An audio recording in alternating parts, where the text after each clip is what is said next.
Silchar news 24-এ আপনাদেরকে স্বাগতম জানাই। আজ হলো 22 এপ্রিল সোমবার। আজকের কয়েকটি বিশেষ গুরুত্বপূর্ণ খবর নিয়ে আসলাম। আজকের প্রথম খবরটি হলো আধার কার্ড থাকা লাখ লাখ লোকেদের জন্য এসেছে একটি জরুরি খবর। আধার কার্ড থাকা সকলেরা এখনো পর্যন্ত যদি আধার কার্ড আপডেট করেননি তাহলে শীঘ্রই আধার কার্ড আপডেট করে নিন, তা না হলে আপনারা বিপদে পড়তে পারেন। আধার কার্ড আপডেটের অন্তিম সময়সীমা দেওয়া হয়েছে 2024-এর 14 জুন পর্যন্ত। ইউআইডিএআই এর তরফ থেকে নির্দেশনা জারি করা হয়েছে আগামী 14 জুন পর্যন্ত মাই আধার পোর্টালের অধীনে আপনারা আধার কার্ড আপডেট করাতে পারবেন। এরপরের খবরটি হলো দেশের যুবক যুবতীদের জন্য এসেছে একটি ভালো খবর। আমাদের ভারতবর্ষে রোজগার তৈরি করার জন্য অ্যাপেল কোম্পানির তরফ থেকে একটি ভালো খবর ঘোষণা করা হয়েছে। অ্যাপেল কোম্পানির নতুন প্ল্যান অনুযায়ী আগামী 3 বছরের মধ্যে ভারতের 5 লাখ যুবক যুবতীদেরকে চাকরি দেওয়া হবে। বর্তমান সময়ে দেশের 1.5 লক্ষ যুবক যুবতীরা অ্যাপেল কোম্পানিতে কাজ করিতেছেন। আগামী 3 বছরের মধ্যে ভারতের 5 লক্ষ যুবক যুবতীদেরকে চাকরি দেওয়া হবে বলে অ্যাপেল কোম্পানির তরফ থেকে জানানো হয়েছে। এরপরের খবরটি হলো দেশবাসীদের জন্য এসেছে একটি বিশেষ খবর। এমডিএইচ এবং এভারেস্ট মশলা খাওয়ার জন্য ক্যান্সারের খাতরা হতে পারে। হংকংয়েতে এই দুইটি মশলা কোম্পানি ব্যান্ড করে দেওয়া হয়েছে। এই দুইটি কোম্পানির মশলায় পেস্টিসাইডের মাত্রা বেশি রয়েছে, যার জন্য ক্যান্সারের খাতরা হতে পারে বলে খবর এসেছে।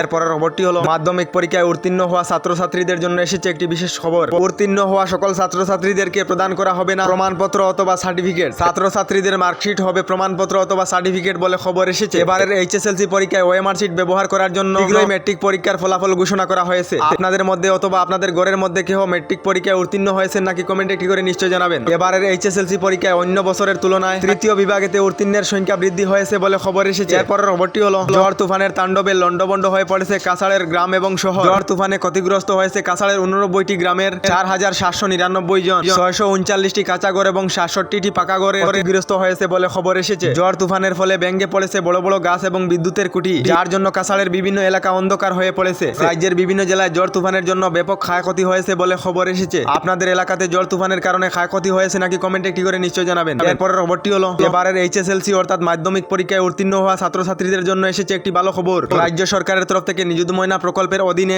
এবারের এইচএসএলসি অর্থাৎ মাধ্যমিক পরীক্ষায় উত্তীর্ণ হওয়া ছাত্রীদেরকে 10,000 টাকা করে প্রদান করা হবে বলে জানানো হয়েছে। রাজ্য সরকারের নিযুত ময়না প্রকল্পের অধীনে শুধু ছাত্রীরা নাম ভর্তির জন্য 10,000 টাকা করে লাভ করিবেন বলে খবর এসেছে। রাজ্যের 10 লক্ষ ছাত্রীরা রাজ্য সরকারের এই বিশেষ সুবিধা লাভ করিবেন। রাজ্য সরকারের নিযুত ময়না প্রকল্পে আবেদন করার জন্য আসামের বাসিন্দা হতে হবে, আবেদনকারী সরকারি বিদ্যালয় অথবা সরকারি মহাবিদ্যালয়ের ছাত্রী হতে হবে।